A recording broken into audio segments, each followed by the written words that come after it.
Soma Das YouTube চ্যানেলে সবাইকে স্বাগত জানাই। আজকে আমি ইন্দুলেখা হেয়ার অয়েল ইউজ করব।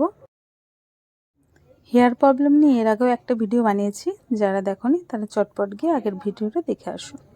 প্রথমে আমি আমার চুলটাকে দুভাগে ভাগ করে নেব, কারণ যেহেতু আমার চুলটা একটু লম্বা, খুব অসুবিধা হয়ে যায় না হলে। তো দুভাগে ভাগ করে নেওয়ার পর একটু আঁচড়ে নেব যাতে জট না লাগে। তো জটটা ছাড়িয়ে নিচ্ছি। জটটা ছাড়িয়ে নিয়ে তারপর আমি আমার এই ইন্দুলেখা হেয়ার অয়েলটা আমি আমার স্ক্যাল্পে পুরো আস্তে আস্তে করে দিয়ে দেব। ইন্দুলেখা আমি এর আগেও ইউজ করেছি, বিশেষ করে আমি এটার খুব ভালো রেজাল্ট পেয়েছিলাম আমার বিয়ের আগে। যেহেতু আমাদের এখানকার জল ভালো, তাই এটা ইউজ করে আমি ভালো রেজাল্ট পেয়েছি। বাট যখন আমি আমার শ্বশুরবাড়িতে গেলাম, তো ওদের ওখানকার জল যেহেতু আয়রন, একটু ওদের ওখানকার জলটা লাল আয়রন, তো সেই জন্য ওটাতে খুব আমি ভালো একটা রেজাল্ট পাইনি। ইন্দুলেখা লাগিয়েছি, প্রচুর অনেক কিছু লাগিয়েছি, তারপরও আমার চুল ড্যামেজ থাকতো, চুল ঝরে পড়তো।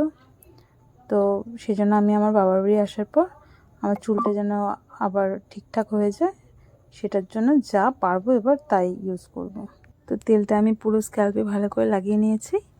এবার আমি চিরুনি দিয়ে পুরো চুলটাকে একটু আঁচড়ে নেব। আঁচড়াচ্ছি একটাই কারণে, ভালো করে আঁচড়ে নিলে কী হবে, তেলটা পুরো স্ক্যাল্পে ভালো করে সেট হয়ে যাবে। অ্যাকচুয়ালি আমি আমার স্ক্যাল্পে এই তেলটা ইউজ করি বেশি, তো আমার চুলের গোড়ার দিকটাই দিই, আগার দিকটা খুব একটা দিই না। তো যদি এই ভিডিওটা সবার ভালো লাগে, অবশ্যই আমার চ্যানেলটা সাবস্ক্রাইব করে দেবেন এবং শেয়ার করে দেবেন।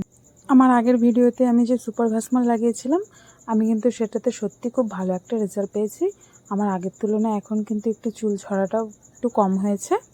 তো কেউ যদি ইউজ করতে চাও অবশ্যই ইউজ করতে পারো, কিন্তু ওটা কিন্তু অনেকে শ্যুট করে না, তো তোমরা একটু আগে চেক করে নিও। আজকের ভিডিওটা এই পর্যন্তই। সবাই ভালো থাকবে, সুস্থ থাকবে। টাটা।